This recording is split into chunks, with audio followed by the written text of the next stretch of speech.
Hey, good morning, everybody.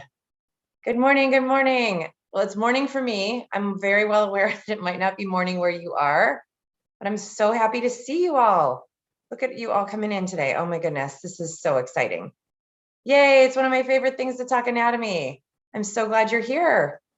Okay, so we have a chat feature here because we're using Zoom and we're streaming this into the YouTube channel so folks can catch it on the replay if you're not here live. That's also good. If you're here, please type in the chat, tell me where you're coming from so I know who's here and where we're coming from, where we're talking. Oh, I'm just gonna let a couple more people in here. This is very exciting. And if you would come off camera so that I can interact with you. I'm here to pour into you today, and I would love to see your face and be able to answer your questions. Hi, Elizabeth. It's nice to see you. Hi. Hello, Ottawa. Okay, Enrique. And I'll be honest with you, it's Canada, right? It sounds silly that I actually had a blank on that for a second. Okay, and somebody else is connecting to audio. Betty, it's nice to see you too. I know you can't hear me yet. That's okay. Asia, I see you here. Hello, everybody. Colleen, that looks like a beautiful picture of your garden. I'd also love to see you. Hi, Betty. Hi, Enrique. Nice to see you both. Hello. Good morning. Is it morning where you are? Is it morning where you are? Yes? Yes, Elizabeth, is it morning where you are? Whoops, you're muted. Unmute, so let me hear you. It's 3 o'clock on a sunny afternoon in England. 3 o'clock in England. My best friend lives in England. Oh, it's a beautiful day. I see there's a Betty Kay who's almost my namesake. Is that? Yes, that's true, right? Funny, isn't it? There's lots of us about. Yes. Asia's traveling on the road in North Carolina. Asia, I'm glad you're here listening in. That's perfect. Yeah, it is almost your namesake. That's so fun that you guys are like you're directly opposite. What's that? Hello, Betty. Hi, Betty. Betty, you're muted too. You can unmute if you'd like. Can you find that? It's usually on the bottom left of your screen. On the top. There you go. Oh, it's at the top. Okay. My name is Elizabeth. My name twin. So fun. That's so fun. That's excellent. It is, isn't it? It's so funny. I'm in Waterloo, Ontario, and it's sunny, but it's supposed to thunderstorm this afternoon. Okay. Yeah, we're supposed to get a little bit of rain here today too, but it's been otherwise it's been nice. Elizabeth, Betty, first of all, thank you for having Betty on your name instead of Elizabeth, because if you were both Elizabeth Kay, how would you know who I was calling on? So that works out really well for me. Appreciate that. Elizabeth, as it's written here on the screen. What part of England are you in today? I'm in Ramsbottom, which is in Lancashire, which is in the northwest of England. Northwest. Okay. Yeah, it's very nice around here on the edge of the Pennine Moors. Beautiful. Near the hills. Beautiful. Well, I'm so glad that you're here with us today too. My friend who I said lives in England, she and I went before the pandemic. We went on a road trip from London to Cornwall and back. Lovely. So amazing. Yeah, she knew all the special spots. So right at the other end of the country. Exactly. We went right across the bottom there. Yeah, perfect. Well, I'm so happy that you guys are here. Selfishly, I'm happy that you're here because today's my birthday. And Happy birthday. Thank you. And I'm so happy to be able to talk anatomy because it's one of my favorite things. My brother always says, what are you going to do on your birthday? Like all my favorite things. So this is one of my favorites. What's up, Betty? It's also Canada's birthday. Oh, that's right. See, it's just and it was Princess Di's birthday, July 1st. So yeah, it's a great day. And it's midway through the year. So this is like a great checkpoint, how far we've come, how far we're going. I always feel like I have a little bit of like a second New Year's. No, I don't do resolutions, but I do reviews, like year reviews. And I always feel like I have two because it's exactly halfway through the year. So if you're in that review period right now, I think that's a perfect place to be in our calendar. We have more peeps coming in. Let me just let them in here. Perfect. So like I said, I'm selfishly happy that you're here because this makes it really fun for me to spend time like this on this day. And it's also been a really big week. So I just want to wrap you guys into the fold so we can all celebrate together. Here at the Shots Method, it's been a really big week. We had a fleet of practitioners graduate on Tuesday night. Hi, Beth. I'm happy that you're here. It's nice to see you. Yep. So we had a fleet of practitioners graduate on Tuesday night. We had another fleet, our second fleet that's currently enrolled in the program, make their way, segue into module 2. So they're officially sophomores in the program, which is super fun. Yeah, and then we have another enrollment coming in August 1st. So 1 month from today, we get another group of freshmen. So it's just been a really big week for anatomy for me, and I'm really happy to share it with you. So thank you all for showing up and being here with me today. I want to spend our time today, really, now that's not all about me. I want to spend our time today serving you. So I'm imagining that you hopped on and spent your time today getting here because you have questions. Maybe you have questions about anatomy. Maybe you have questions about client work. Maybe you have questions about what type of training is available to you. Any of those questions I'm here for. There's everything's open. Nothing's off the table. So feel free to ask whatever you need to ask. I want to give you a little bit of what I think is an important anatomy topic to talk about just before we get into your questions. So I'm going to spend about 5 minutes just giving you something that really came to mind for me this week. And I was taking notes and I thought, okay, anytime something comes in like that, I know I get to share it because it means somebody here wants to hear it, or, it would be valuable. So is it okay with you guys if I just talk for about 5 minutes before getting into your questions? Okay, awesome. And again, please feel free to mute or unmute. Know that when you all come in, you're muted. So if you want to ask a question, make sure you unmute. And I'd love to see you. For those of you who still are working out your camera settings, coming on camera makes it feel a little more intimate. So please feel free to come on camera and share the space with us. So I want to talk about this concept of I want to talk about the concept of what is the formula that has to be there for you to be able to get someone out of pain. And it's the same formula that has to be there in order to optimally strengthen the body. So if you're not working with pain, it's still the same formula. If you're working with movement and you use this formula, it's the same formula you can use to navigate pain. So that felt really important for me to sort of bring that together, because pain can be kind of an arduous topic because it's so big. There's so much uniqueness to pain and injury, but there's this formula that if we follow it, it's our straightest line towards a solution. So here's the formula: alignment, strengthening, and function. And it's got to be in that order. That's the reason why it's a formula. So alignment, strengthening, and function has to be in that order. Here's why. If we think about the body just from the way it's designed from a physiology perspective, and we consider the lever system. Do you guys all know the lever system? Is that a familiar concept for you? Yeah, so you contract on one side, you lengthen on the other. Okay. So if we want to strengthen or lengthen something, or we want to restore function in, movement in something, a muscle or joint in the body, it needs to be aligned in order for that lever system to function appropriately. So if we don't have our joints and bones aligned in a neutral position, in an optimal alignment, the way we were designed, then that lever system is automatically impeded. Right? So if I have, for example, my shoulders medially rotated or my scapula protracted or both, what happens then from this alignment perspective is that my pec major and pec minor, my pec major is now shortened. The origin and insertion are moving towards each other. So that muscle's fibers are now shortened. It's on the slack.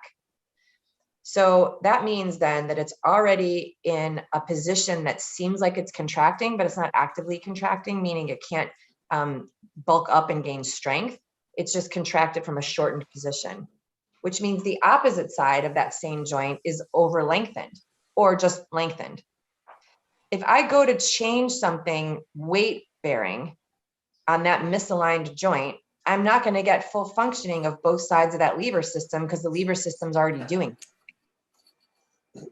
In order to contract a muscle, it must be lengthened first. Otherwise, if it's in a contracted state, you can only just contract it until you can't contract it anymore. You must then lengthen it to contract it again. So if we're thinking from a strength perspective, in order for me to get more strength in these fibers, I must go from shortened tissues to lengthened tissues, right? The spindles have to lengthen and contract in order for me to bulk up and gain strength in that muscle. But if I don't have full ability to lengthen because I have shortened tissues, then I don't have full ability to contract either. So I'm impeding the amount of strength I can create in those muscles. Is that making sense? Is that landing fully? Okay, so alignment, that's why we need alignment. That's why we need alignment first, before we strengthen.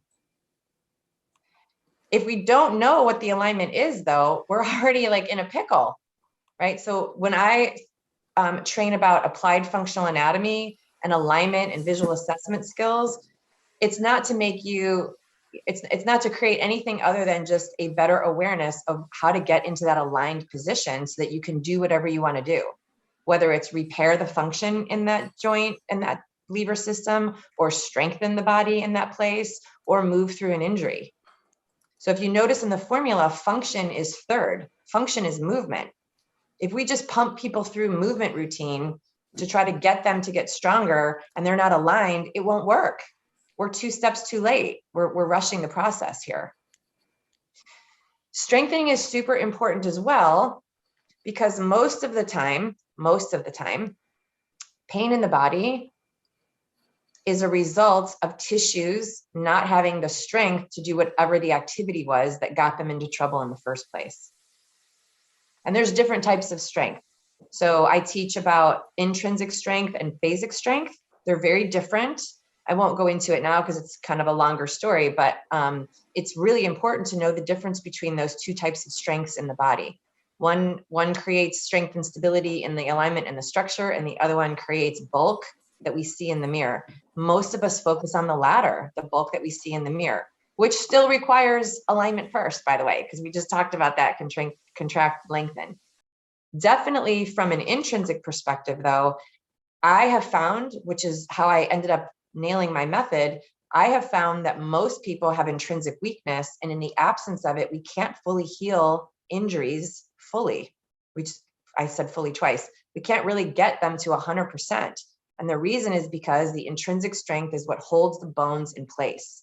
So if I put someone into alignment and I don't strengthen them intrinsically, they won't stay in alignment for me to be able to get them to step 3, which is function. So that formula has given me mileage of good use. And I wanted to share that, optimize their function or to add strength or to get them out of injuries. It's the same 3 steps. When there's injury involved though, it does tend to get a little trickier, because in order for us to get them aligned, we may need to get them strength that was impeded depending on the length of the injury. So sometimes we have to interrupt that formula just to get us back to step 1 of the formula and then work through it. And that becomes a little bit more complicated because pain and injury is a little bit more complicated. But the truth is that I'm still using that same formula. I'm just looking for my entry point on where in that formula can I get someone to get to step 1 so that I can then move them back to restored function. Does that support you? Does that give you good material to work with? Okay, great, awesome. So I promised I would only go on for 5 minutes. I did it. I'm super proud of myself for keeping my word to you. I could go on forever, as some of you know. I could talk about this endlessly. Again, it's one of my favorite things to do. So that's why I'm spending my special day with you doing that. I would love now to turn the table to you and answer your questions and hot seat anybody who has a specific question that I can give you, more support around. I just want to preface this and say that you're welcome absolutely to bring client questions here. Rightfully, I can't help you with any treatment plans for a client. I'm not in the room with them. I haven't assessed them. It would be unethical for me to do that, but I can certainly troubleshoot with you. So I don't want you to hold back on a client question. And I also just want to manage expectations that I'm not going to solve your pain problem for your client here on a Zoom call. Like it's not cool for us to do that, but I would love to troubleshoot with you about that and maybe give you some more ideas on what you can look for when you're in the room with them. So who has a question that I can address directly? Asia, you ready? Yes. So Okay. just to let you know, FYI, I will during a call or during the time I'm speaking, of course I'll unmute and then go on camera. But outside of that, I have car busyness and I have road noise. So I'll mute and then turn the camera off unless I'm speaking. Just want to let you know that. Okay, I appreciate that. And just for feedback, I'm not hearing any background noise. It's perfect. So thanks for Okay. letting me know. How can I So- support you? So I want to piggyback off of what you just said about the shoulder joint and the shoulder muscles and the alignment. So without touching the client, without manually manipulating any part of that area of the body, the one shoulder is higher than the other and then they round forward. From your perspective, from your experience, without touching, manually manipulating, how would you first lengthen those muscles in the shoulder area, and two, how do you strengthen that area to bring those shoulders back in alignment so they're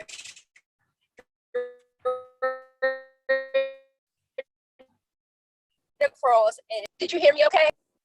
I heard most of it. Where I didn't hear it anymore was when you said strengthen. Can you repeat the last part? Okay, so I said, how do you, without touching, decompress that shoulder joint, relieve the contracted muscle, and then help align the shoulders so they're no longer rounded, but the shoulders goes back into the correct posture.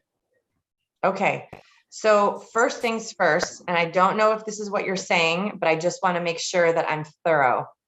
First things first is I would need more information to determine whether someone needed to strengthen before I just jumped into strengthening. And here's a rule of thumb, and it's meant with love and acceptance of all of us. I have lots of titles. I'm a yoga teacher. I'm a certified kettlebell instructor. I'm a massage therapist. I get it. Personal trainers think everything should have strengthening. Yoga teachers tend to believe everything should stretch.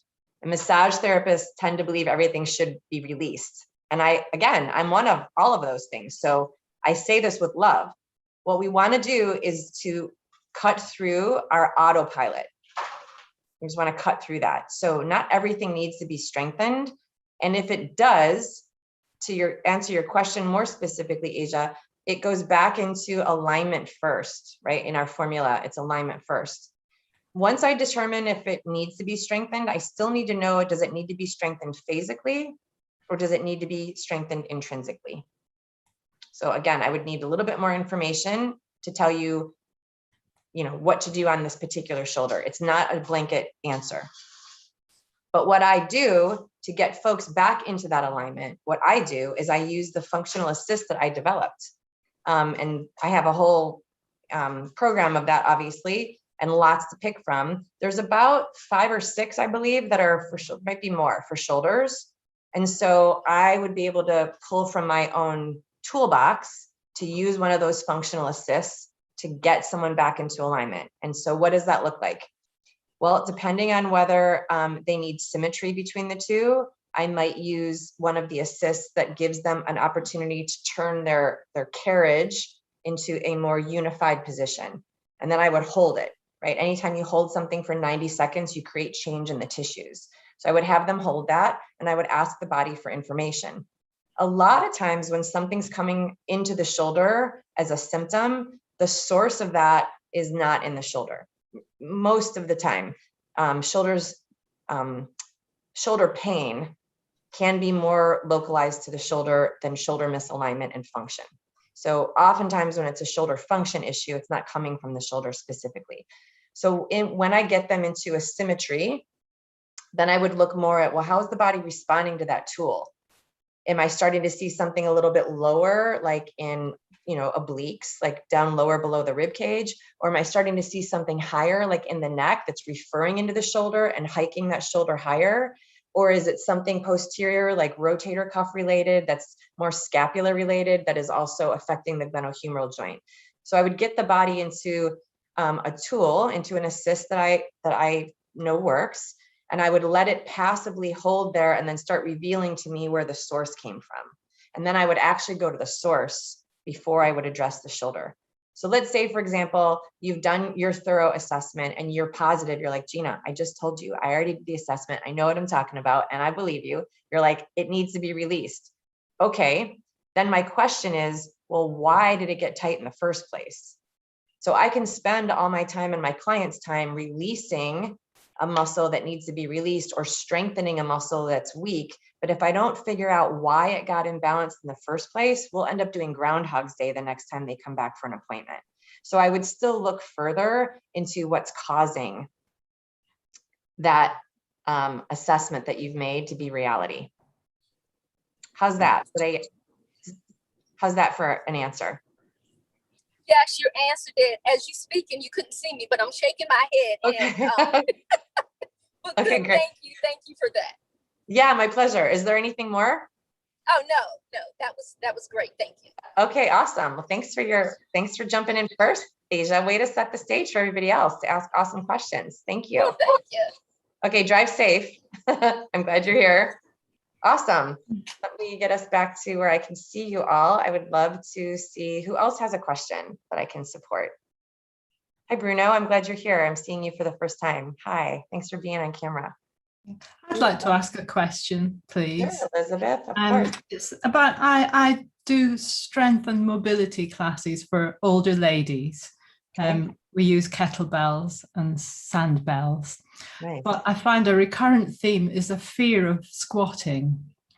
And it's because people are afraid either because they've got bad knees, so-called, or they worry about their pelvic floor, worry about prolapse.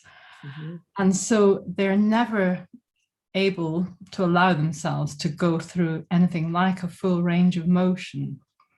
And so I don't want to load in that situation, but I'm wondering, is it worthwhile just loading with the range of motion that people are able to achieve? Or is there a way of helping the fear of achieving mobility to encourage a fuller range of motion? What do you think? Is that an issue that you come across? Well, yeah. I mean, I feel like, fear in the body is one of the precursors to injury, right? We talked about that on day one of the summit, how the nervous system plays such a huge part. And it just, makes me feel so compassionate for people who are afraid in their own body, right? Like we absolutely want the opposite for them. So I love the work that you're doing, Elizabeth. And I love your thoughtfulness around the question, because I know you want to affect that for them in a positive way, and they deserve that. So kudos to you for doing great work. To answer your question about the mechanics of it, I think there's always a benefit in working through safety where someone currently is, and then of course taking them to their potential. So you're recognizing that they only want to go so far. Is there value in doing that to get them through the fear? Yes, absolutely. And then is there a proper place for you to encourage them to go beyond that? Yes. And in that order, right? We want to be compassionate practitioners first and address the fear, and then show them their potential and that they can trust you to guide them to a place that won't add more pain. And then of course, take them there for sure. Specifically, what I'm hearing in the mechanics of that is that when we're doing squats, if they're having pain in their knees, their weight is most likely way too far forward, and they're straining ligaments in the anterior surface, near the patella. Mm-hmm. You shouldn't feel anything in your knee by going into knee flexion. And the way I would let them know that, to give them a compare and contrast, is if they sit in a chair, their knees are at 90 degrees. If there's no pain then there's no pain in the knee in 90 degrees. So it's something else that's causing the pain. And it's probably the weight distribution. They're probably way too anterior on their axis, right?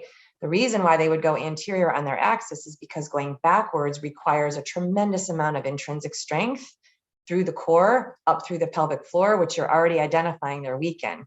Mm-hmm. So they're bypassing the weak part, right? Creating I think the two things work together, don't they, to interfere with each other. Yes. Right, exactly. That's why there's that link. It's exactly right. And that's exactly what we were saying earlier, that the nature of injuries becomes a little more convoluted because it's unique to each person. You have a neurologic component, you have layering component, histories, etc. So we want to always know like how the body is designed optimally and how do I get them there. And on my way back, the body will tell me where it's impeded. So if I want to bring someone mechanically knees back so that they don't have that strain on their ligaments, and then they're not able to do that, it's the not being able to do that structure, from a strength perspective, an intrinsic strength perspective specifically, more than any knee trouble, right? Because like I said, you just process of elimination. If they can sit in a chair, knees at 90 degrees with no knee pain, it's not the knee. It's the carrying the load there that's meant to be back in the pelvic floor. So that's great. So then how do you work the pelvic floor? What intrinsic strengthening would you do for the pelvic floor? We have a ton of stuff. In fact, in the training program, there's a whole course on just intrinsic core because it's that important and it's complicated. Intrinsic muscles are deep in. There's no way to even visually confirm very easily how someone's engaging. And intrinsic muscles are, their nemesis is gravity. So it's got to be a constant thing. The cool thing about it, though, is that, again, if we remember how the body's designed, the body always wants to go back to the way it's designed. So if we're really clear on its design and its mechanics, taking it there, while it might seem like an uphill battle, won't be for very long because the body will finally get there and go, oh, thank God, this is where we were going. Oh, I've been waiting for you to take me back here. Thank you. And then they notice that the pain starts to subside or the discomfort starts to subside, and that starts building their confidence, which then takes us full circle back to the fear that they had in the first place in these particular clients you're working with. Is that landing for you? That's a very good thought about the body always wanting to go back to the way it was designed. Always. I like that. Yep.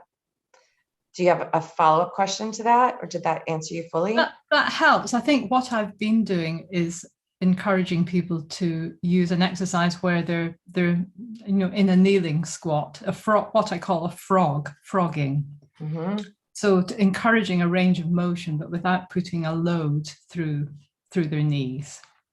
Yeah. So I would classify that as a modification, and I would rather make adaptations than modify. Okay. Right. So if we modify, we're basically saying to the body, well, you're having a hard time doing this, so I don't need you to do it. That's right. That's what bothers me about it. Yeah. Right. So that's why you brought it up. But I would rather make an adaptation for someone. And maybe, so for example, in a squat that you're doing with kettlebells, clearly no kettlebell in their hands. They're still in a kettlebell class, and you tell them as if, but we're going to put the kettlebells down for just now and have it sitting there so they still neurologically connect that they're in a kettlebell class, right? And then I would say, okay, well, we're not going to take out the squat because I want you to do the squat. But what I'm going to have you do is maybe not go to 90 degrees. I'm going to have you bend your knees like an inch. And then we're going to make that squat work. So you get to bring your hips way back, and then they're going to wobble and be like, right? So I'm adapting as I go to their capability, but I'm not modifying it and taking it out so that they don't have to actually ever do it. Yeah. And that takes as long as it takes. Yeah, that's a really good idea as well. Have the kettlebell there. So neurologically, they're in a kettlebell class. They're making that mental connection. Right. So they have permission to develop and improve. Yeah, that's good. Yes, thank you for that. Yes, my pleasure. Is there more? Do you have more? Oh, I've always got lots of questions. So let somebody else ask the next one. Okay. Did we answer it fully on this one? Yes, thank you. That's helpful. That's given me some good thoughts. Okay, perfect. I'm glad. I'll ask everybody else if they have more questions. You're welcome to come back and ask another question. But Thank you. We'll just rotate the queue at the moment. Yeah, of course. Okay, let me get back to where I can see you all. Perfect. Okay. Anybody else have a question? Who else has a question? Enrique. Hi. Am I saying your name correctly? Oops, you're muted. Can you unmute? There we go. Yeah. Okay. Am I saying your name correctly? Yeah, perfectly. Thank you. Okay, great. Awesome. My Hi. question is, I've seen this a few times now with middle-aged women. I'm a massage therapist, by the way. Okay. Most of the time I work as an osteopath using their techniques because I figure they're more comprehensive than just looking at the problem in isolation. They look at the whole body, which is more interesting to me. Anyway, what I've seen often is that middle-aged women, they tend to have, and just listening to you, I think I already have the answer, but they tend to have like on the upper quads, a bit of a tear or some sort of injury. Yesterday I saw someone who had, it caused nerve pain. So I was working the glutes to release the guarding, but then ended up in the quad where the injury seemed to be happening. And as I was releasing, the nerve pain was reducing. Now, I'm assuming that kind of injury in that area is probably something to do with the pelvis. It's some sort of tilting happening. The core is weak or something, and they're overcompensating with the quads. There was nothing that this woman was doing that was out of the ordinary. It was just walking, and all of a sudden she had this shooting pain. So I'm just wondering what your take would be on something like a common injury to the upper quads, if there's something that you've seen before, and this is just your take on that. Okay. Well, I'm gonna push back a little bit and say I don't think that that's common, because I've been in clinical practice for 29 years and I've never seen someone with tears in their anterior upper quads. I would question whether it was torn. Usually when a muscle tears, but there's a contusion, we can see visible evidence of that. But there might be spindle strain for sure. And what it sounds more likely, and again, I'm not in the room, so I'm just throwing out the bit of information you gave me. I'm not there, so I don't know for sure, but I do have instincts on these things, and I appreciate having the opportunity to answer it for you. Nerve pain can feel like muscles are tearing. So it might not be that the actual spindles are damaged. Again, we'd have visible evidence of that, but the nerve pain, I'm with you on that for sure. An anterior thigh instead of posterior like hamstring area, anterior thigh tends to be the femoral nerve. And it starts in the same place as the sciatic nerve, meaning the nerve root is in the same area. It's just that it goes anterior, at the base, like the base bowl of the pelvis, and then anterior in the front of the femur instead of the back of the femur, like the sciatic nerve.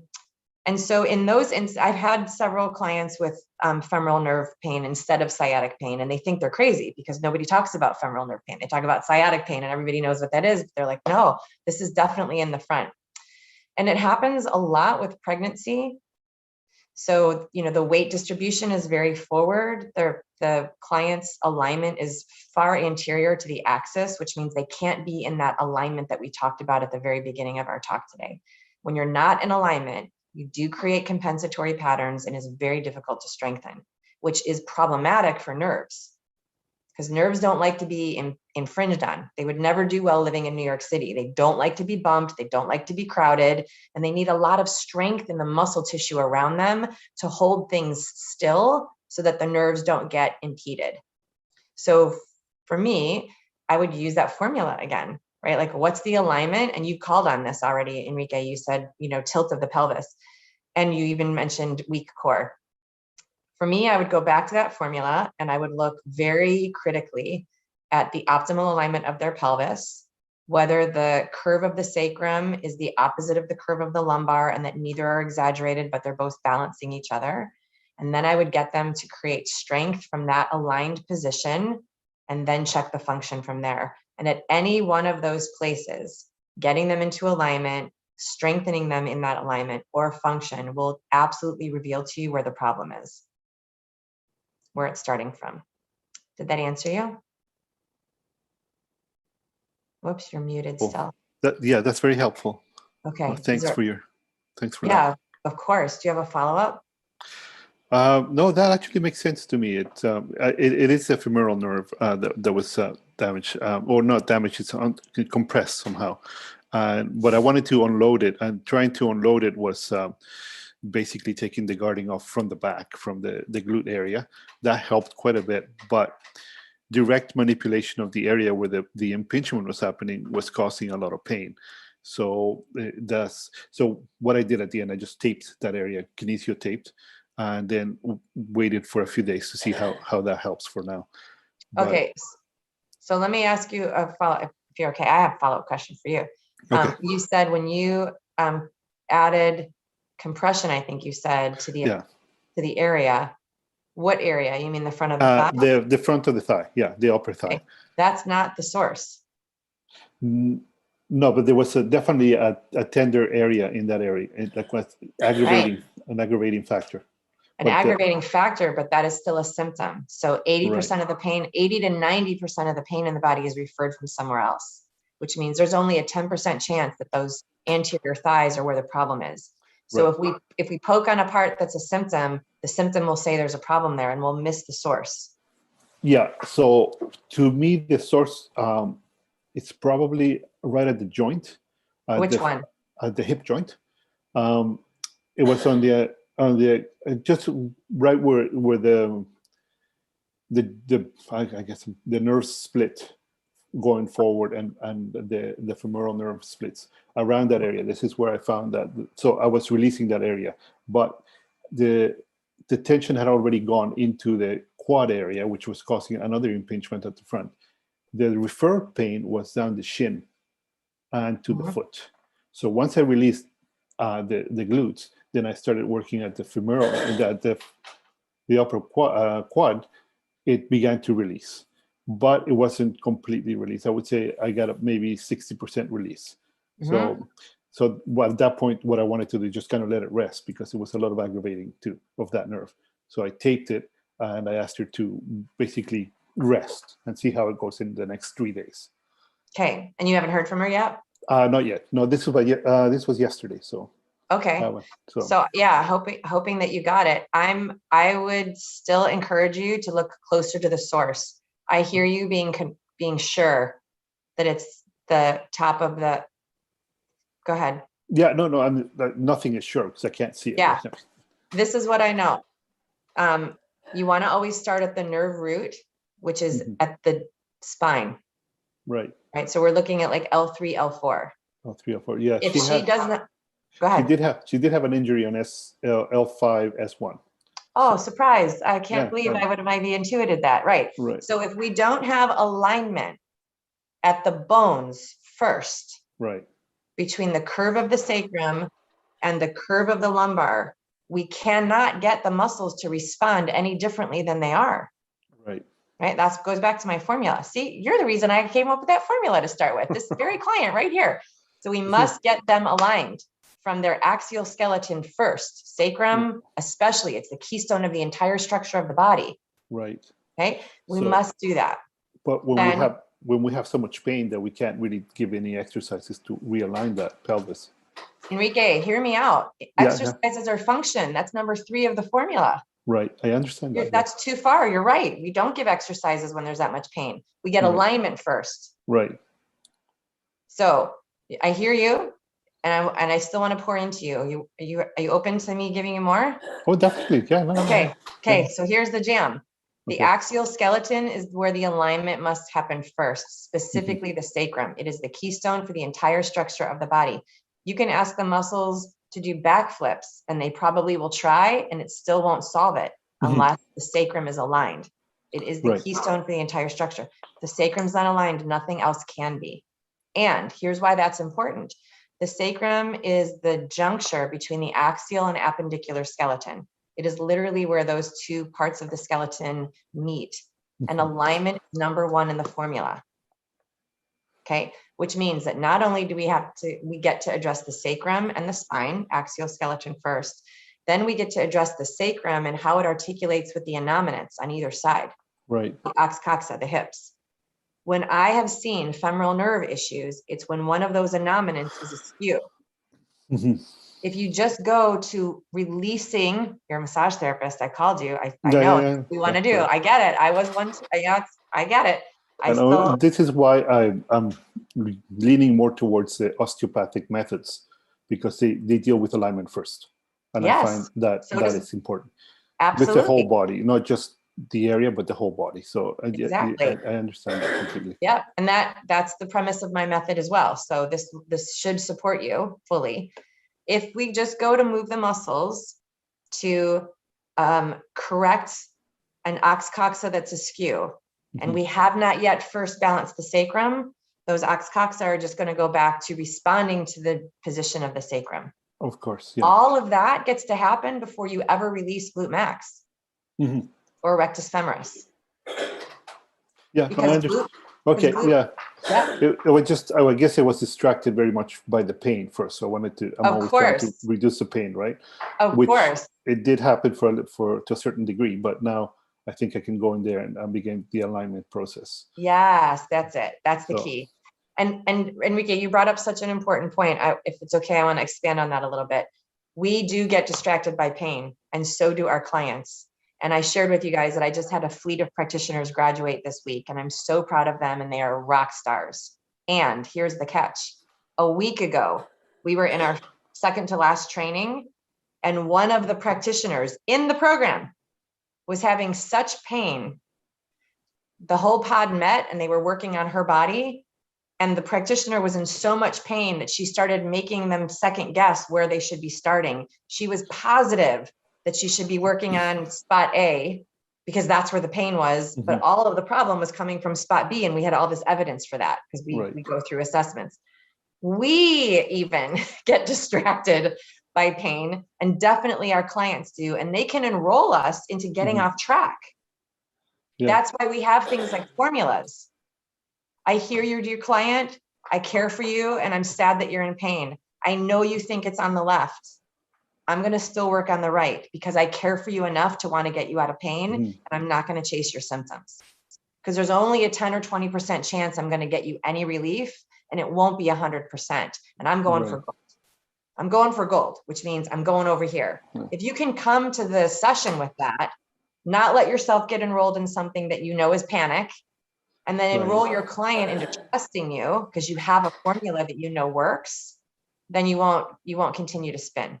Yeah, no, I agree totally with you. One of the things that I follow, it's kind of an interesting saying that when you step on a dog's tail, it barks at the other end.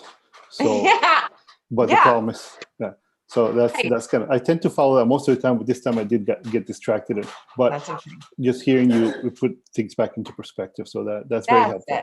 That's it. Follow what you know, trust your guidance, use your intuition, stay centered and grounded. That's how you can be in the most service. Super. Thank you very much. I love your question. Thank you for bringing it. Thanks again. Okay, let me get back to, we have a couple more minutes. Yay. Anybody else here? Hey, Bruno, I see your hands up.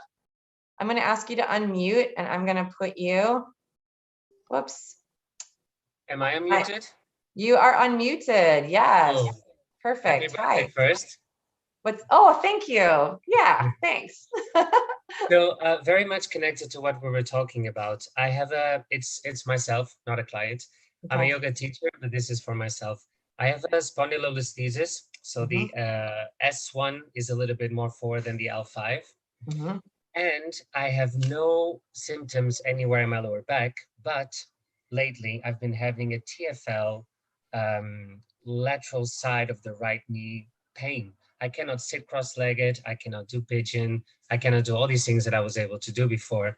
And I'm not saying that these are like life goals for myself, but I just want to understand. So how to fix alignment according to the formula when we're talking about something that I was told cannot be fixed, like the slippage of a vertebra. You cannot really pull it back unless you do a surgery or something like that. So am I right in assuming that this TFL thing is connected to that nerve root? Yeah, right? Because I can't think of anything that could be happening in the tendon itself or in, sorry, I'm talking about the IT band now, and I'm assuming that it's because the TFL, attaches there at some point and all of that. Maybe also some gluteus stuff. So I don't know, I'm a little bit lost in all of this. Okay.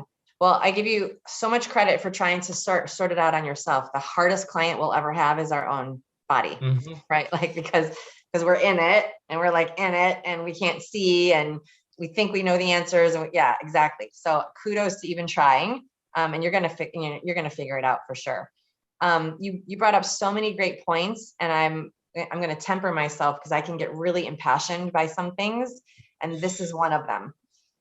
As a yogi, I know that you know that an I am statement is one of the strongest statements in the universe, right? It becomes permanent, it becomes fixed. There's a strong energy behind it, which is exactly why I have a huge issue with diagnoses. Huge. Okay. Because it usually comes with, well, we don't know function, so we can't change it, and therefore you are a person with spondylolisthesis that's not going to ever change. And that's crap. It's a limited view from a scope that doesn't do function. Right? I'm sure you got that diagnosis from someone that does some sort of surgery or some version of medicine in that place. You didn't get it from a functional mechanic person. You got it from someone who takes x-rays, right? So they don't do movement and restored function. That's not in their scope. And that's not a dig on them. They're there to, avert death.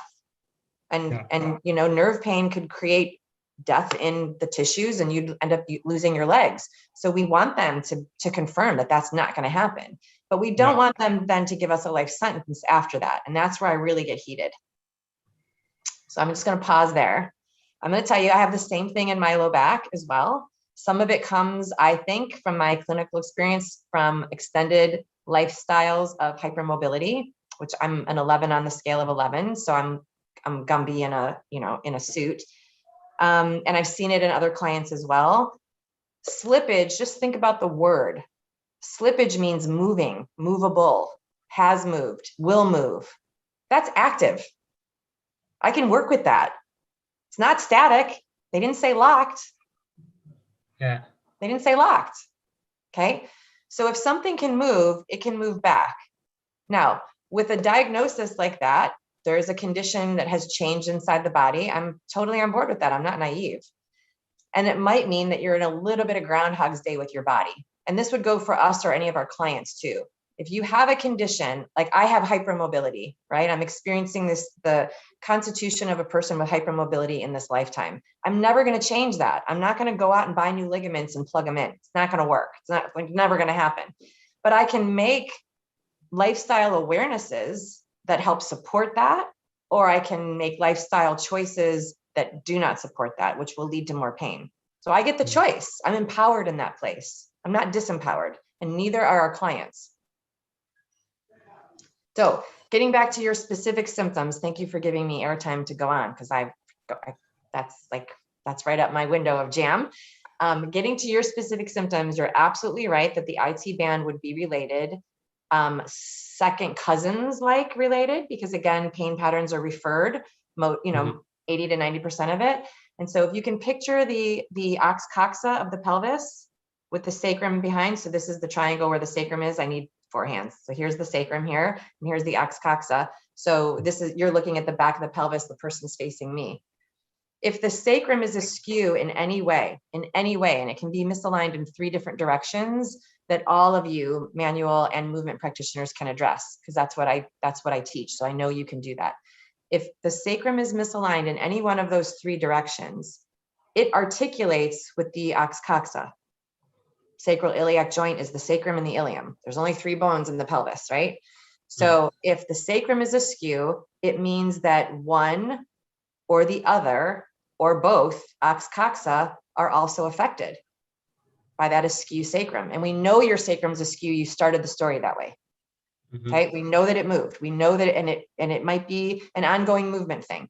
So we know that the sacrum's askew, and that means the ox coxa, one or the other or both, have to be affected by that. They articulate. 2 bones meet, they move each other. And the IT band is the connection between the lateral side of the ox coxa and the knee.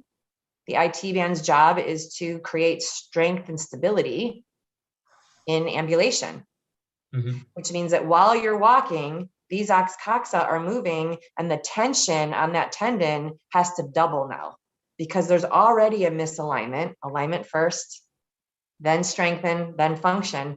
There's already a misalignment which is making the strength impossible and the function impeded. And that's why you're getting symptoms where you are. So you could go after the IT band until the cows come home. I don't recommend it. You could more likely go for TFL because that's the muscle that tendon, originates from. And you could probably find hot spots forever in your TFL because the TFL is one of the muscles that is affected by the discrepancy in the position of the axis-coxa. So then again, where does that start? Back in the alignment of the axis-coxa and back to the structure of the keystone and its stability. And I would literally go back that's how I reverse engineer it. Go back to the source and unweave it from there. And what do you need? Follow the formula. Align, then strengthen, then create new function. Yeah. Does that support you? Yeah, very much, very ahead. much. I had never looked at it in that way. So basically, because of all of this, I also have a little bit of hyperlordosis, or I don't know how you call that. So the lordosis, lordotic curve is too big.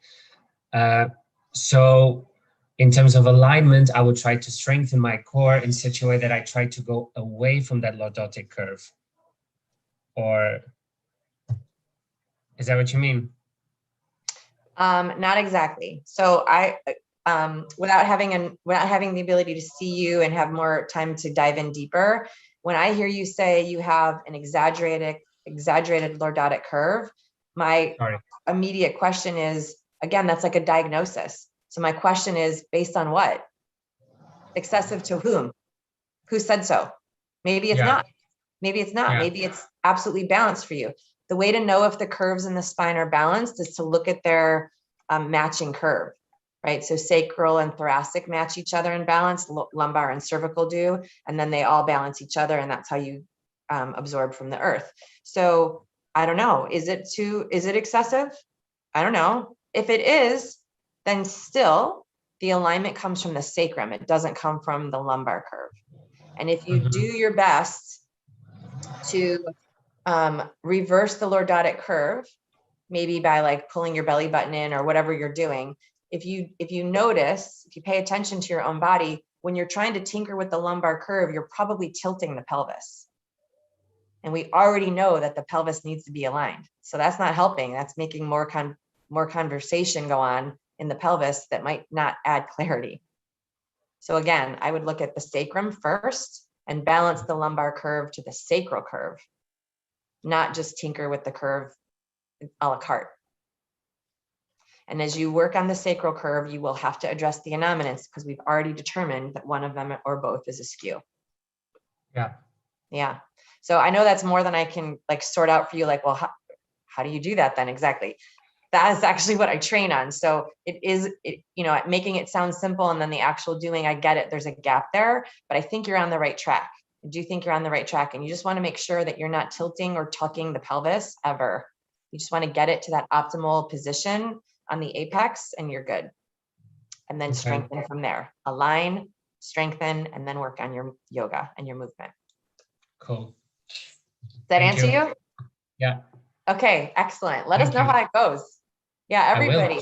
Okay, perfect. Awesome. Especially because you're working on yourself. It's like so tricky. So yeah, everybody, if you're working with clients or you're working on your own body, definitely drop me a note and let me know how it's going. Because now I'm invested. Enrique, I want to know about this gal and her femoral nerve. Elizabeth, I want to know how the squats are going to go. Like, I need to know. I'm invested now, right? Okay, so I saw a couple of new people come in. Chris and Gloria, it's good to see you. And Cynthia, you all popped in while we were talking. So, and Bruce, I'm happy that you're here. We have like just a couple more minutes left. I promised I wouldn't keep you longer than an hour. Does anyone else have a quick question that you think could be answered? Not the most complicated case you've ever had? Beth Gatchell raised her hand. All right. Hey, how are you doing? Hey, Gina, happy birthday. Hey, thank you. Thank you. Yeah. So if I'll preface this by saying if it's not quick, just pass. So I know in one of the classes I was in with you, we talked about the contractile tension or tightness in a muscle and the other name you told it to me the last time, and Tensile. Thank you, Tensile. Okay. And so I'm wondering if you have any quick clues to assessment to determine if it's contractile or tensile tightness. Yeah, I think the easiest way would be optimal alignment. So if you're in optimal alignment, then what's happening, you would use your visual assessment skills. And I know you, to your point, Beth, you have taken several courses, so I'm going to just pop a couple of them in here. You would use what you know about alignment and optimal alignment, and then your visual assessment skills to see when you bring the body's structure into optimal alignment, then what is happening? What do you see? So for example, if I had someone on the apex of their sit bones, which you know that alignment, right? This one, the sitting on the, yeah. If you brought them to that alignment and you saw a lilt in their spine where they had lateral flexion to the right while they were aligned, then you would know that the side that is lilting, moving towards gravity, is under contractile stress. The key then is to know which one of them needs your support. Is it the side that's under contractile stress, or is it the other side that's under tensile stress that's really the problem? okay. Either way, you still work it like a lever system. You have to contract one side and lengthen the other, whether it's two sides of the body, front or back, or around the joint. Like you always work the lever system. And so if the question then is, well, then how do I know which one I'm doing? Am I contracting first? Am I lengthening first? You have to ask the body, which one are you willing to do? And if the body's like, neither, then you're like, okay, let's interrupt that. And you add something like PNF. You were in the PNF masterclass, right? So you add something like that to get something to let go. And when something lets go, now there's an entry point. And then you ask the body again, are you willing to lengthen? Or are you willing to contract? Because I need to do both. I'm on the lever system. I need to do both. Which one of you is going to move first? And then you'll find out whether strengthening is inhibited or whether lengthening is inhibited. You got to get them aligned first to be able to do that, right? We talked about that in our formula. I'm so glad I brought up this formula today. It's actually like, it's like pulling a tarot card or something. It's exactly the energy that's going on in the room today. You get them aligned first. And now you want to go into function, which is step 3 when you're working on tensile and contractile stress. And you want to use the lever system, which would actually substitute as the strengthened part 2. You want to use the lever system to let you know from the body what it's able to do and where it's inhibited in that moment. And then pattern interrupt, like I said, if you need to. Does that support? Yes, thank you. Awesome. Taking a few notes while it's still fresh. Yeah. Awesome. Bruno, thanks a bunch. Had to go and put my knees to nap. Oh, how sweet. Making sure I keep my sacrum in optimal alignment. Good for you, Bruno. Awesome. Awesome. Okay, Beth, I'm going to take you off the spotlight, but I appreciate you hopping in. That was a great question and perfect time from like length of questions. So thank you for that. You guys, we're streaming into YouTube. So you're welcome to go back to YouTube at any point and watch these videos. The channel is getting cleaned up at the moment. So it's not probably your favorite YouTube channel yet, but if you want to repeat something that you heard today or go over one of the questions that you have, this video is there for you. And then when you come back next time, you'll see it'll look even nicer because we're making it a prettier house. So I just want to thank you all for being here. Yay, I get to talk anatomy on my birthday. I'm so happy. Thank you for sharing the day with me and for asking such amazing questions. You guys are doing such good work in the world. It's super awesome to know that I'm in esteemed company with you because I really appreciate the work that you're doing all the way across the pond and everywhere in between, up to Canada and down to South America. We get to be in service, right? There's more people who need us than there are those of us to serve. So in addition to the work that you're already doing, I just want to give you a ton of acknowledgement for spending time, which I know is valuable to you as a practitioner. I'm one too. When you spend time to continue to fill your cup and make yourself even better, you're making the world a better place. And your clients might not know what you did today from this hour, but I know what you did. And I just want to acknowledge you and tell you how much I appreciate you. So I will be back again next week for more hot seats. You guys will get an email in your inbox. And I hope the emails help. I get nervous about sending too many emails, but otherwise I'm not sure how else I would communicate with you clearly. So if they don't serve you, just delete them. And if they do serve you, please come back. I'd love to talk with you more.